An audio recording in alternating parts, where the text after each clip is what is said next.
beralih ke pasangan berikutnya.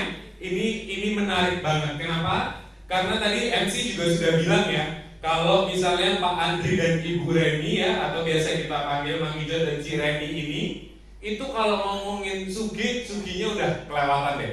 Udah parah banget deh. Kalau orang Surabaya bilangnya sugiye breu. Artinya udah parah banget deh. Kenapa? Karena beliau itu punya beberapa perusahaan, punya pabrik, punya resto, juga kontraktor dan lain sebagainya. Logikanya gini, kalau perusahaan-perusahaan itu berjalan dengan baik, otomatis kan ada multiple income, setuju?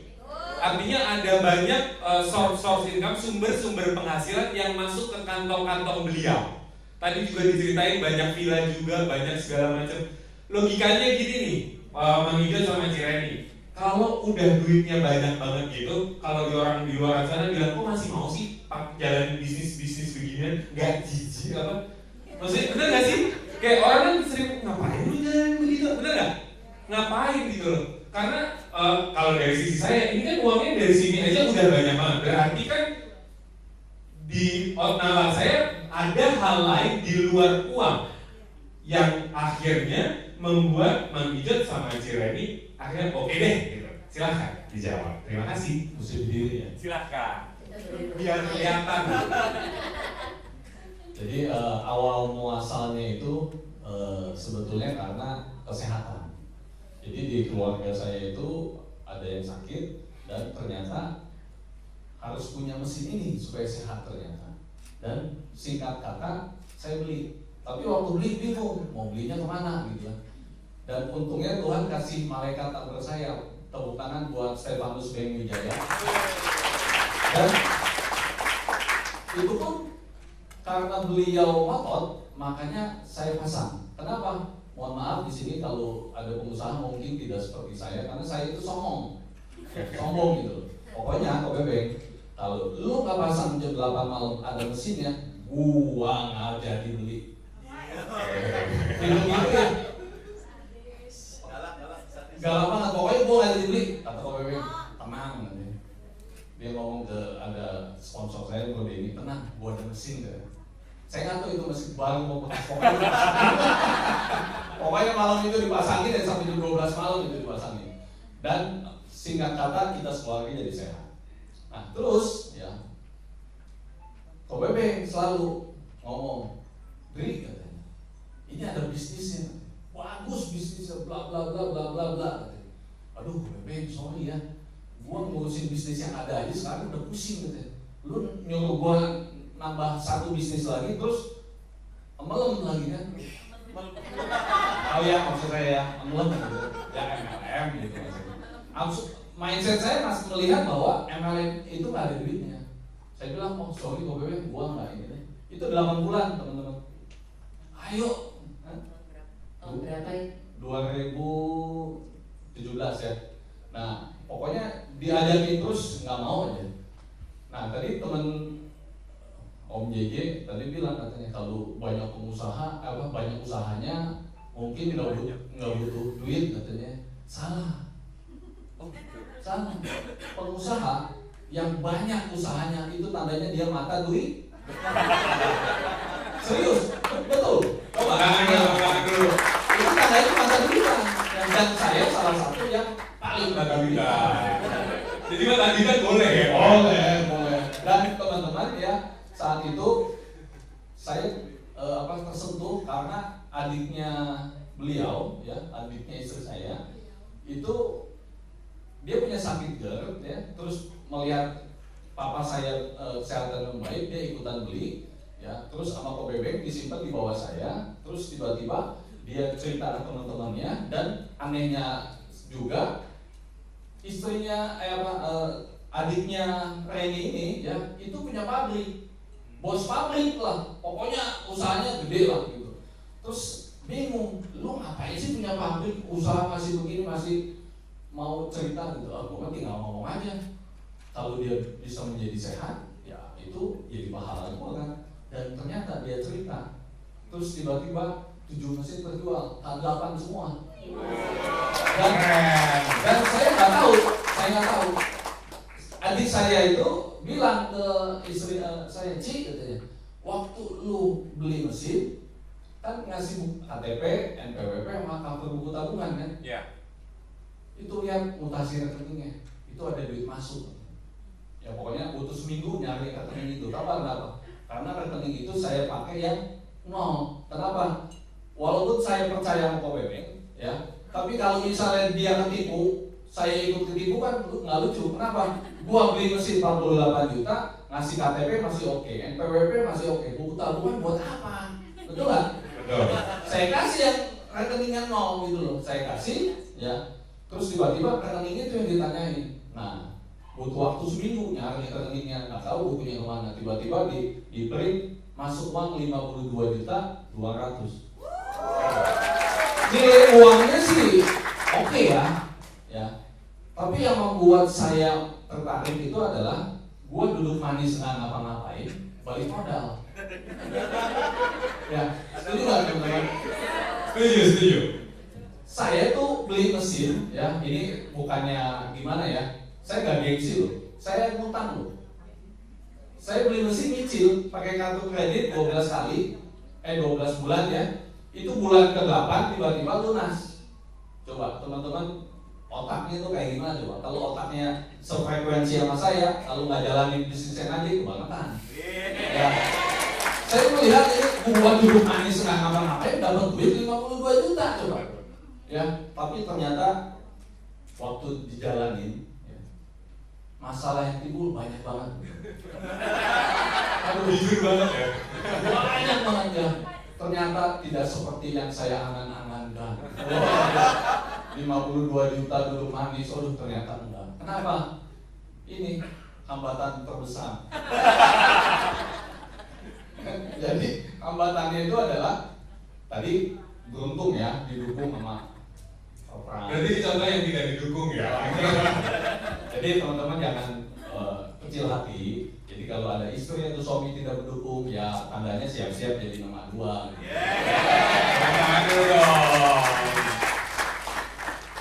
Setiap saya edukasi, mau tidur langsung. Ngapain lu jalanin? Sok kamu gimana istilah?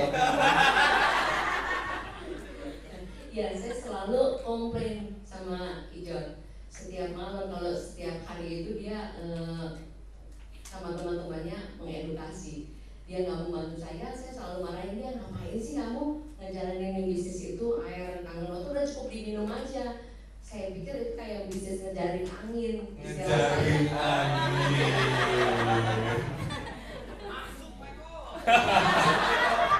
Iya, dia bilang ngapain sih lu kayak bisnis penjaring angin? Itu kontraktor urusin, tuh rumah makan urusin, tuh pabrik urusin, tuh punya perumahan gak diurusin, gak pernah ditengok. Selalu ngomongnya begitu. Dan saya dengan cueknya selalu, iya, tetes lagi. Dan teman-teman, ya ternyata saya baru sadar, ternyata bahan bakar saya bisa sampai sekarang itu ternyata istri saya. Tepuk tangan dong. Tahu nggak kenapa? Kalau saat itu saya berhenti, istri ngomong apa? Apa gua bilang? Tuh kan? Betul nggak ya? Betul. Iya. Dan saya nggak mau gitu loh. Wah, gengsi gua kalau diomongin lanjut. Jadi harus dibuktikan. Dan itu menjadi bahan bakar yang utama. Kenapa? Jadi gaspol teman-teman. Ya. Saya, mohon maaf ini nggak apa-apa ya, bukan flexing ya, tapi semoga menginspirasi. Oh dia mau cerita dulu. Sabar. Iklan dulu sebentar. Yang memuncak saat itu, waktu saya ke Lampung, saya meninjau di sana ada beberapa cabang pabrik gitu. Biasanya dia menemani saya, nyetirin, ngobrol. Ini saya harus sendiri. Dia dari pagi jam 7, saat itu saya di Pringsewu, mau ke kotanya kan dia perlu waktu 1,5 jam Bandar Lampung. Dari pagi sampai malam belum pulang, sampai jam 11 malam baru pulang. Ternyata memang betul dia sama teman-teman saya asli Lampung. Jadi 2 hari itu dari pagi sampai malam dia cuma tetes-tetes itu saya pikir. Terus saya marahin itu. Udah ngumpul keselnya, udah numpuk gitu keselnya ya. Terus hari ketiganya pulang tuh. Tapi nyamuknya. Ya intinya saya capek-capek dari siang sore saya ninjau beberapa tempat, saya nyetir sendiri, ketemu pegawai semua banyak, tapi dia kayaknya cuma duduk-duduk manis saja, saya bilang begitu. Kemudian hari ketiganya kita pulang ke Bandung. Saat itu pulang ke Bandung kita lewat, terus Ijot bilang mau ngambil ke Energi Indonesia. Waktu itu masih di jalan Plaza Indonesia. Saya baru tahu oh ini kantornya atau dalam hati saya. Ternyata dia mengambil mesin dan dia ternyata minta printin sales report. Komisi. Ya. Terus dia cuma kasih ke saya tuh saya ingat banget kok rada tebel. Saya itu 7 lembar. 7 lembar. Nah, 7 lembar tuh saya buka-buka. Saya langsung ngomong sama dia, ini sales atau net commission. Ya. Kamu cek aja, kata dia kan cuek banget. Kamu cek aja suruh akuntin kamu, uangnya berapa yang masuk. Nah, besok paginya saya juga penasaran. Bank Mandiri yang nggak pernah aktif itu saya print lagi, saya suruh accounting saya cek, ternyata itu semua benar masuk setelah dipotong pajak. Luar biasa nilainya. Kalau boleh tahu berapa nominalnya? Jadi saya itu kan maksudnya beliau ini audit, akunting, dosen pula, ngitung duit, pokoknya jago. Jangan dulu, malu ini. Oh ini komisi waktu itu, waktu COVID ini. Nggak apa-apa, nanti aja dimunculinnya. Ya. Nah, saya nggak mau, saya dianggap saya ngebohong gitu. Padahal saya udah tahu total komisi saya berapa, saya udah tahu.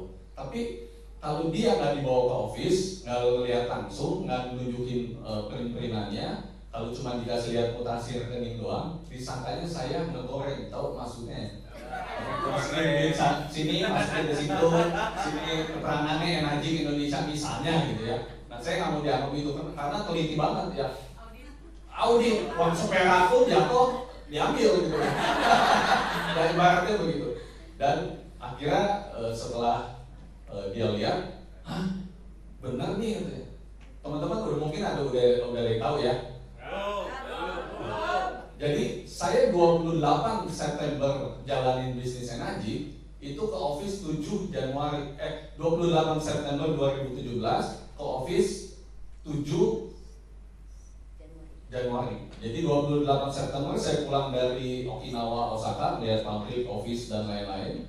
Ya terus ke Indonesia langsung gaspol tanggal 7 Januari di print ya. 4 bulan ya berarti ya. 4 bulan setengah, 5 bulan lah kita ngomong ya. Itu 980 juta. Wow.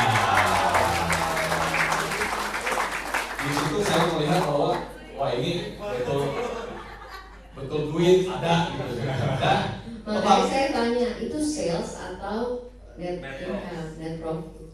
Dan teman-teman tebak istri saya ngomong apa? Ya, dia nangis kayak atau senang Apa? dia cuma bilang ya lu yang rajin aja. Cuma begitu doang. Saya belum mau menjalankannya, yang rajin aja, nggak pernah saya marahin lagi setelah itu.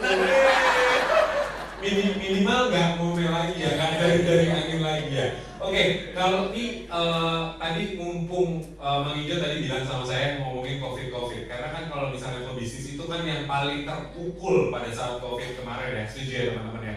Nah, pada saat COVID 2000 yang dimulai tahun 2019-2020 itu gimana? Bisnis seperti apa di energi, apakah terbantu atau bagaimana? Sekarang? Ya jadi sekali lagi terima kasih buat sponsor saya Stefanus Beng Wijaya. Ya. Beliau selalu manas-manasin. Lu mah usaha udah banyak gua tahu katanya. Ya ban serep mobil katanya bannya aja ada 4 katanya. Tapi lu butuh 1 ban serep, betul. Ya. Mobil lu anggap aja bannya 6 katanya. Tetap aja butuh 1 serep. Ya. Nah di situ saya melihat oh iya juga ya. Terus Pak Beben dengan entengnya ngomong, lu mah bisnismen tinggal apa istilahnya Pak Beben gimana ngomongnya? Balik telapak tangan katanya, lu masih bisa katanya. Ya enggak juga gitu ya, apalagi Pak Beben kan galak gitu ya. Oh.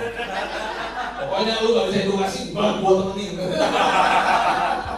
Galak banget Pak Kalau teman-teman punya sponsor galak ya kayak saya nantinya. Ya.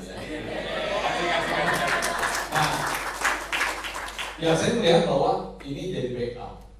Ya teman-teman pasti haruslah punya backup gitu. Dan saya melihat bahwa energi ini bisa jadi backup, bahkan mungkin jadi source income yang luar biasa. Dan itu kejadian waktu COVID. Ya. Waktu COVID kita dengan santainya kita ngomong paling 3 bulan, betul ya? Pemerintah juga bilang paling 3 bulan. 3 bulan. Ya, gaji pegawai yang paling banyak sih pegawainya beliau. Ya. So silakan Bu, yang paling banyak dulu cerita pegawai. Memang waktu pada saat COVID itu masih berjalan semua, hampir 400 di satu pabrik yang tadi di layar, belum yang restoran, 400 pegawai. 400. Jadi bulan pertama gaji karyawan masih bisa, bulan kedua gaji masih bisa. Itu kita produksi tetap jalan ya, walaupun nggak tahu mau ngejualnya kemana karena tutup kan semua. Ya kita nggak bisa ekspor, nggak bisa apa gitu ya. Jadi tutup semua. Bulan ketiga masih bisa, bulan keempat udah gigi jari. Wah ini ngaco nih kayaknya udah nggak bener nih. Teman-teman tahu nggak apa? Itu 2019 ya, itu 2020 nya energi itu ngasih nggak habis-habis duitnya ya, tiba-tiba CIM Niaga, puji Tuhan, CIM Niaga nanti mungkin tadi boleh dimunculin itu 2020 tadi ya, awal Januari, Februari, Maret, April itu semua gaji pegawai dan lain-lain itu dari energi ini. Ini ya. Semua jadi backup. jadi betul-betul jadi backup ini. Ya, jadi nah ini bulan Januari segini. Lumayan nggak teman-teman? 220. Lumayan. Cuma gaji karyawan cukup gitu. Ya, Februarinya tolong. Bis channel. Ya lanjut cepet ya. Oke. Bulan Februari. Ya, itu buat gaji pegawai cukup. Ya. Dan teman-teman nggak salah kalau teman-teman jadi bisnis energi ini menjadi source income teman-teman semua. Ya. Mungkin Saya cuma namanya sedikit. Memang pada saat kita di bench nggak bisa ekspor ke China, ke Hong Kong, dan bahkan piutang kita dimundur lagi. Waduh ini saya harus punya satu terobosan, saya harus kerjain apa? Dikala restoran 11 cabang juga siapa yang mau makan saat itu pandemi ya. Terus saya lihat ini mungkin saya harus gas di energi. Kebetulan saat itu manajer di Villa ada Ibu Susan, Bu Yanti juga kenal. Saya bilang ayo Bu Susan, dia memang sudah menjadi energi juga distributor. Saatnya kita benar-benar full time dan full heart. Karena kalau kita akan keluar mulai berjuang pasti saya juga bisa untuk bisa nggak usah merumahkan yang di Jawa Tengah atau yang di Lampung pabrik. Dan ternyata benar begitu kita jalan-jalan terus udah bingung besok harus upahnya gimana, sekian ratus juta, centling ada email masuk itu saya bersyukur sekali bahwa ternyata Ijot sudah mempersiapkan backup. jadi teman-teman itu cerita tentang mata duitannya. Nah, tadi kan Om JJ bilang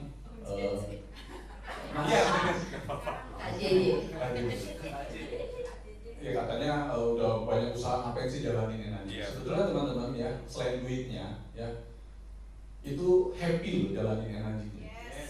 Betul, setuju ya teman-teman? Happy.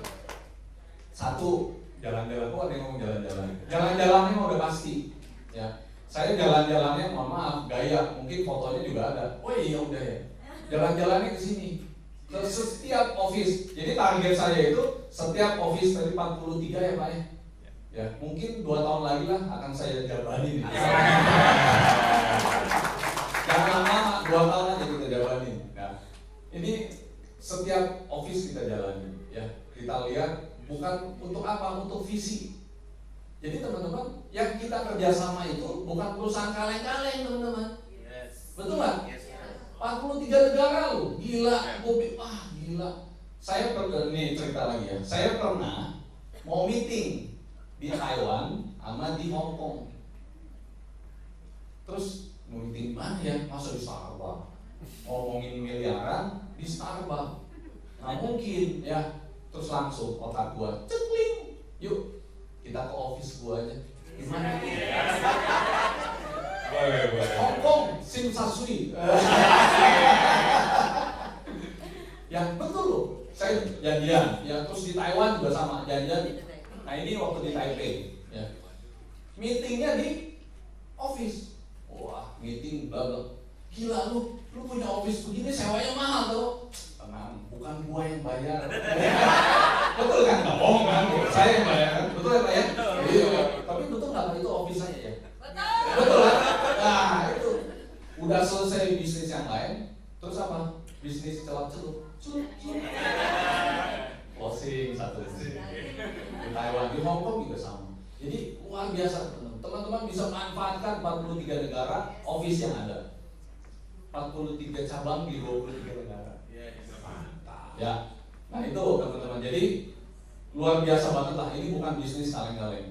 Dan teman-teman melihat bahwa kita bisa kenal dengan orang-orang baru, betul ya teman-teman ya?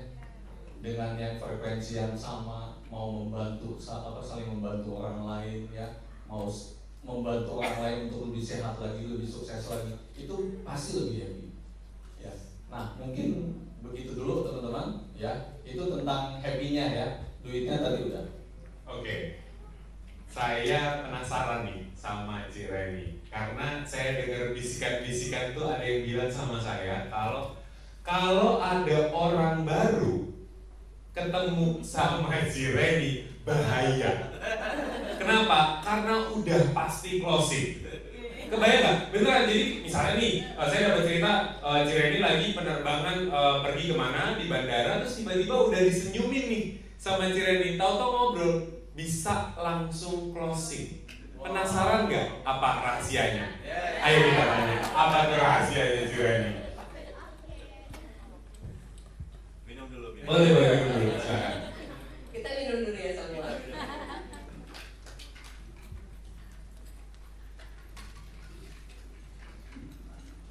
Mungkin ibu bapak semua kan sudah merasakan air ini kan ya, bapak ibu ya.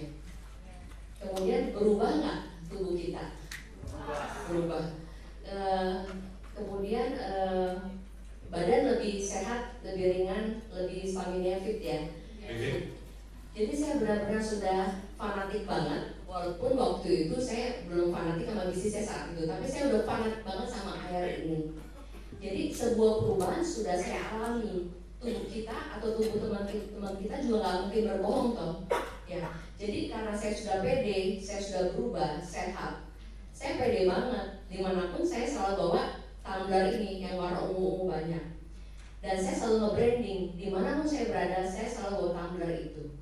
Dan dimanapun orang akan eye-catching lihat tumbler itu, baunya 3 kadang-kadang. Kadang-kadang ada yang besar. Selalu orang banyak yang selalu mau tahu, Bu, itu kok semua tumblernya ungu semua, Bu? Ada yang pernah seperti itu juga waktu itu di Bandara Hussein. Saya cuma ngobrol sebentar, Bu, ini ceritanya panjang, tapi ini mengubah hidup saya. Dia kan semakin penasaran kan ya. Ya setelah itu saya tinggal, ini kita udah mau boarding, Bu, nanti udah sampai sana, saya akan main ke rumah Ibu. Bahaya, bikin janji di tempat. Tepuk tangan dulu dong buat Cireni. Lanjut apa lagi nih, saya penasaran. Nah kalau boleh saya cerita lagi, sifat ngotot istri saya. Mungkin keseringan bergaul sama OBB gitu. Ngototnya luar biasa. Ini cerita ya, cerita. Saya udah cerita juga ke Pak Teddy soalnya. Jadi kita itu ada urusan bisnis trip ke Medan. Di Medan itu kita nggak kenal siapa-siapa.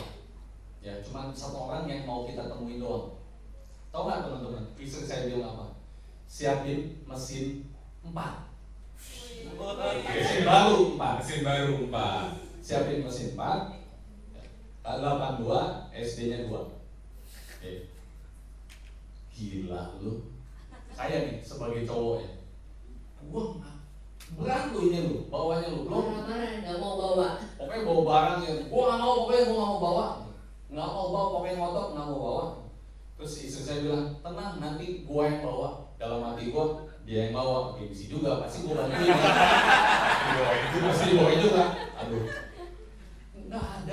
saya berusaha jangan sampai bawa mesin aja. Biasa cowok kan pemalas, betul ya. Iya. Pokoknya gue nggak mau. Bla bla bla, lu nggak punya teman di sana. Pokoknya 1001 alasan ada aja. Siapa yang nanti yang mau beli bla bla nanti di bawah, pokoknya banyak. Terus tiba-tiba istri saya bilang, ya udah nggak apa-apa. Pas pagi-pagi udah masuk di mobil 4 biji. Saya pikir kalau Mang Ijon nggak mau bawa, saya pakai porter aja, bener nggak? Benar. Yang penting harus dibawa ya. Ya pokoknya singkat cerita kita nyampe ke Medan, kita bisnis kita urusin apa segala, langsung tetes. Tadi mesin 4, ternyata kita mesti telepon ke Bandung, kirim lagi 3. Malang kurang. Ya, itu ternyata kejadiannya nggak hanya sekali. Ya, itu berkali-kali begitu teman-teman. Setiap pergi kemana pasti mobilnya udah kayak truk lah, isinya udah yang biru-biru lah, kopal semua banyak macam.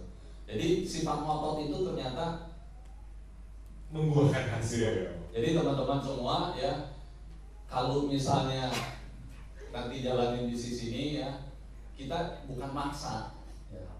Kita nggak maksa, tapi kita ngotot. Istilahnya kalau itu ngotot tapi hal yang baik.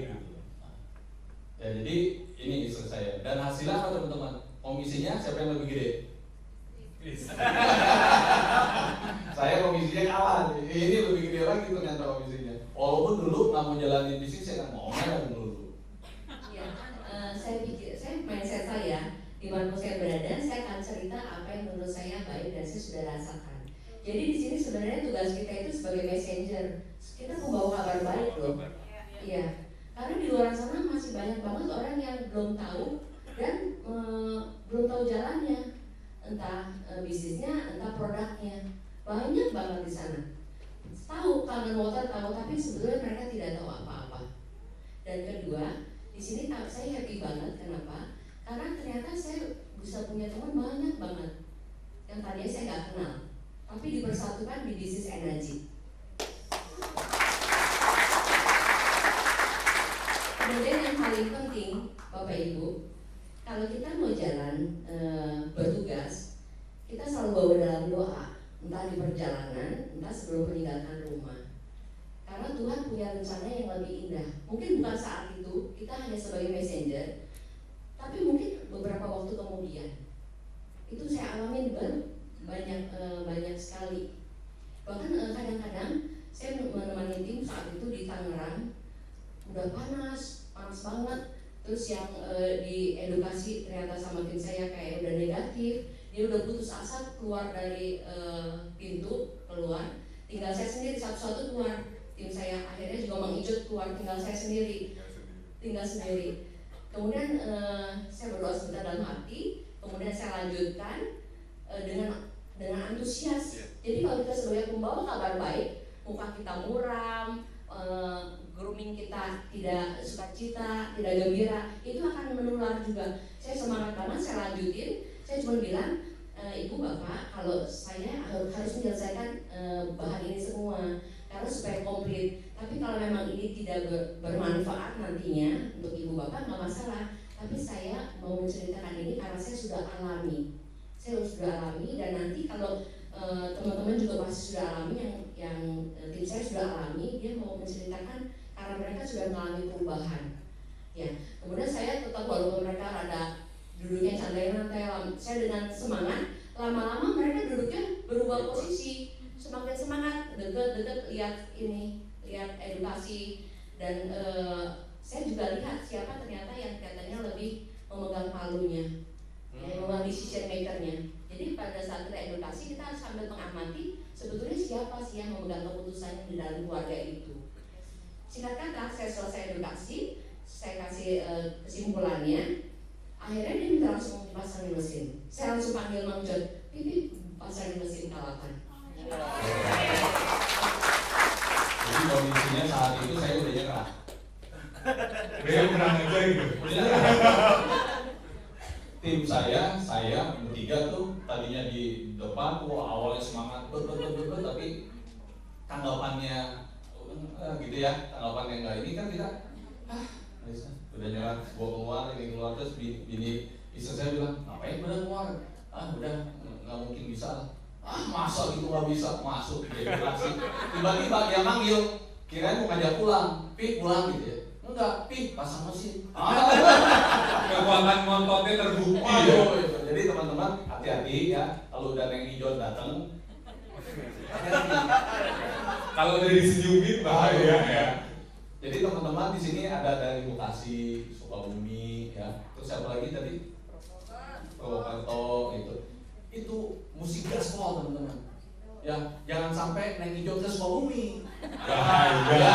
Bahaya itu, makanya teman-teman mesti gaspol semua. Ya, sebelum kita ke Sukabumi, teman-teman mesti habisin dulu Sukabumi. Ya, setuju Pak Erik? Setuju. Nah, jadi silakan.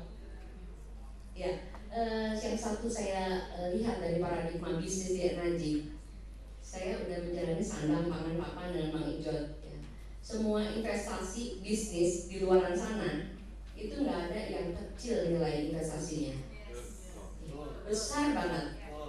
Saking besarnya, seringnya banyak orang fighting walaupun dia sudah minus. Dia berjuang banget karena investasi yang dikeluarkannya sudah sangat besar. Nah di sini saking kecilnya investasi di NRJ, kalau baru 1, 2, 3 sampai 5 kali biasanya belum ada closing, ya udah mungkin bukan jalan saya di sini. Terlalu kecil nilai investasinya. Kalau beli mesinnya 1M ya. Ya, betul nggak Pak ya? Gak bakal keluar sebelumnya. Ditolak 5 kali, aduh 1M. Tolak 10 kali, aduh 1M hilang ya.